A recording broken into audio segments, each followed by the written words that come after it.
আমরা চলে এসেছি মাসির বাড়ি হরিনাম সংকীর্তনের নেমন্তন্নে, যেখানে ঠাকুরের প্রসাদ বিতরণ হচ্ছে। সেখানে আমরা গেলাম, ঠাকুরের প্রসাদ খেলাম এবং অনেক ঘোরাফেরা করলাম। Let's go. নমস্কার বন্ধুরা, কেমন আছো সকলে? আমরা তো খুব ভালো আছি, আশা করি তোমরাও ভালো আছো। গরমেতে সবার একটু কষ্ট হচ্ছে, কিন্তু তবুও আমরা বেরিয়ে পড়েছি। আজ নেমন্তণ আছে মাসির বাড়িতে নাম সংকীর্তনের জন্য। সেখানে ঠাকুরের প্রসাদ খাওয়ার একটা পালা চলছে, সেখানেই আমাদের নেমন্তণ আছে। তো মাসির বাড়ির উদ্দেশ্যে আমরা বেরিয়ে পড়েছি এই ভর দুপুরে। একটু দেরি হয়ে গেছে যেতে যেতে, কিন্তু তবু আমরা বেরিয়ে পড়েছি। এই যে দেখতে পাচ্ছ আমাদের ট্রেনের লাইন, কিছুদিন পর থেকে এখানে ট্রেন চলবে। তো সেরকম একটা বিশেষ কিছু মহোৎসব নয়, কিন্তু নাম সংকীর্তনের একটা ছোটোখাটো অনুষ্ঠান চলছে, সেখানেই আমরা যেয়ে উপস্থিত হব। ইস্কন মায়াপুরের মতো অত বড়োভাবে হচ্ছে না, কিন্তু ছোটোখাটোর উপর হচ্ছে আর কি। তো যাওয়া যাক। যেতে যেতে প্রাকৃতিক মনোরম দৃশ্য, খুব সৌন্দর্য এবং অপূর্ব যে দৃশ্য আছে তোমাদেরকে দেখাতে আমরা নিয়ে যাব। পাশেই আছে আমাদের যাত্রা রামায় পণ্ডিত মহাবিদ্যালয়। সেখানে সবাই কলেজ এসেছে এবং যাচ্ছেও আবার বাড়ির উদ্দেশ্যে। আমরাও যাচ্ছি মাসির বাড়ি, খুব এক্সাইটেড, খুব আনন্দিত হয়ে। সেখানে যে আমাদের সকল আত্মীয়দের সাথে দেখা হবে এবং কথা হবে, এবং অনেকেই এসেছেন, তাদের সাথেও দেখা হবে, আমরা আনন্দ করব। আবার আসার সময় একটা ভিডিও করে নিয়ে আসতে হবে। কি ভিডিও? না, আমরা তো ডান্স করি, সেই ডান্সের ভিডিও তোমাদের সামনে তুলে ধরবো। তোমরা সেখানে লাইক, কমেন্ট, শেয়ার করবে এবং অবশ্যই ফলো করবে এবং সাবস্ক্রাইব করবে, এই আশা করি, সেই কামনা করি। তো যাওয়া যাক মাসির বাড়ির উদ্দেশ্যে। দেখছো পাশাপাশি কত গ্রাম্যের পরিবেশ, গ্রাম্য পরিবেশে আমাদের কতই সৌন্দর্যনা লুকিয়ে রয়েছে। আমরা প্রত্যেকেই হয়তো কম বেশি জানি যে গ্রামেতে কত সৌন্দর্য থাকে, প্রাকৃতিক দৃশ্য কত সুন্দর থাকে। আমরা বলতে বলতে দেখতে দেখতে চলে এসেছি মাসির বাড়ির ঠিক কাছেতে। দেখতে পাচ্ছ অসংখ্য লোক যাতায়াত করছেন, সেখানে ঠাকুর মন্দিরে যাচ্ছেন, কেউ ঠাকুরের প্রসাদ খাচ্ছেন। এইভাবে চলছে নানা রকম পালা পর্ব। তো আমরা প্রায় কাছেই চলে এসেছি, আমরা কিছুক্ষণের মধ্যেই পৌঁছে যাব। এই তো চলে এসেছি, আমরা অবশেষে চলে আসলাম মাসির বাড়ি। এখানে মাসির বাড়িতে, সেখানে আমরা যাচ্ছি।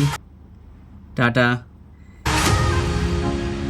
চলো মাসির বাড়ির ভেতরে যাওয়া যাক, দেখি কে কে আছে, কাদের সাথে দেখা হবে। আমরা এখনো জানি না কিছু।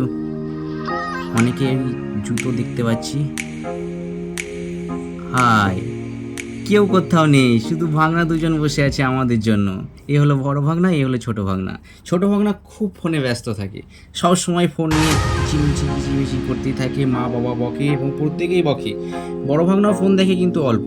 চলো যাওয়া যাক মন্দিরের দিকে।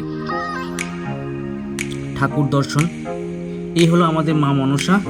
সেখানে সবাই যাগযজ্ঞ করে অনুষ্ঠান, পালা পার্বণ, পুজো করায়, এবং তার পাশেতেই চলছে নাম সংকীর্তনের ছোট্ট একটি অনুষ্ঠান, যেখানে 24 প্রহর বলা হয়।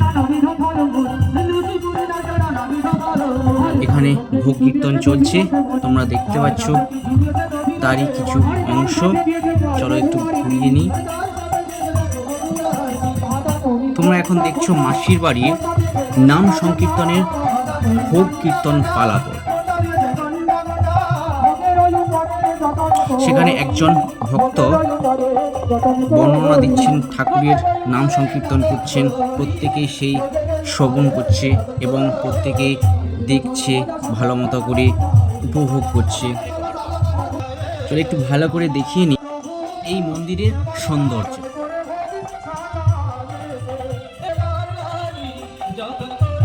তোমরা এখন দেখছো মাসির বাড়ির নাম সংকীর্তন যেখানে হচ্ছে, সেই মন্দিরের দৃশ্য এবং চিত্র।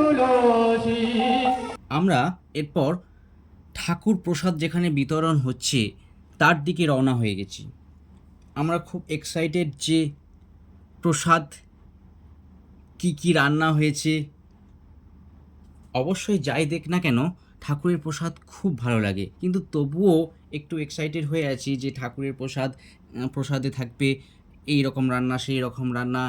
লাস্টে আবার যে নিজ ভোগ হয়, অর্থাৎ পায়েস হয়, তারপর বোঁদে। ওরে বাস রে, ফাটাফাটি।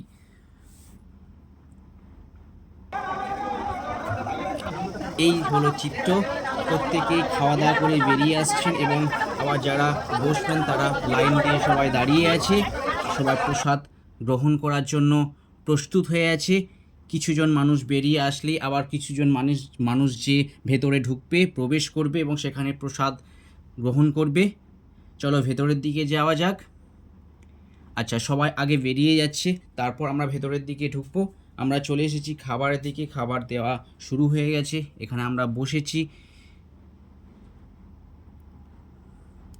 তো ভেতরে ঢুকে আমরা একটা সমস্যার সম্মুখীন হয়েছি যে ভেতরে মনে করলাম যে পাখা আছে, বাইরের দিকে আবার একটা জায়গায় খাওয়া দাওয়া চলছিল, ঠাকুরের প্রসাদ দেওয়া চলছিল, কিন্তু আমরা ভেতরের দিকে আসলাম, স্কুলের ভেতরের দিকে আসলাম। তার কারণ কি? তার কারণ ভেতরে আমরা পাখা পাবো, সেইভাবে আমরা চলে এসেছি ভেতরের দিকে। কিন্তু যে দেখলাম পাখা নেই স্কুলে। আমরা সকলেই জানি স্কুলে পাখা থাকবে, আমরা সেই মতো করে ভেতরটা না দেখেই চলে এসেছি ভেতরের দিকে, কিন্তু পাখা নেই সেখানে। খাওয়া দাওয়া চলছে, প্রত্যেকে ঘামে ভর্তি হয়ে যাচ্ছে, প্রত্যেকে এত গরম, এত সাফোকেশন হচ্ছে যে আর কথা বলারই নেই। কিন্তু ঠাকুরের প্রসাদ অবশ্যই প্রত্যেকের ভালো লাগে, তার জন্য আমরা চলে এসেছি এবং এখানে খাচ্ছি, প্রসাদ গ্রহণ করছি। খুব ভালো লাগে, তরকারি পত্র খুব সুন্দর হয়েছে, আমাদের তো খুব ভালো লেগেছে। তোমাদের কেমন লাগলো তরকারি পত্র দেখে সেটা কমেন্টে অবশ্যই জানাবে। তো মায়াপুরে কীরকম হয়, প্রত্যেকেই একদম লাইন দিয়ে বসে পড়ে, তারপর আবার লাইন দিয়ে সব কিছু আসে। খুব ভালো লাগে এই দৃশ্যটা। এবং ওই যে নাম সংকীর্তন করতে চাই সবাই প্রত্যেকে, এই যে দেখো নাম সংকীর্তন যখন পালা চলে তখন কত সুন্দর লাগে সেই দৃশ্য। তো আমাদের খাওয়া দাওয়া শেষ হয়ে গেছে, এরপর আমাদের জুতো খোঁজার পালা। আমরা জুতো পাচ্ছি না কোথাও, কোথায় যে খুলে রেখে এসেছে মনে করতে পারছে না। তো যাওয়া যাক, দেখা যাক জুতো কোথায় রাখা আছে। আলটিমেট জুতো পাওয়া গেল। ও, সুদীপ্তার মুখে খুব হাসি যে জুতো আমরা পেয়েছি। আচ্ছা, এই ছিল মাসির বাড়ির একটা ভিডিওটি কেমন লাগলো প্রত্যেকেই লাইক কমেন্ট শেয়ার করে জানিয়ে দিও। টাটা।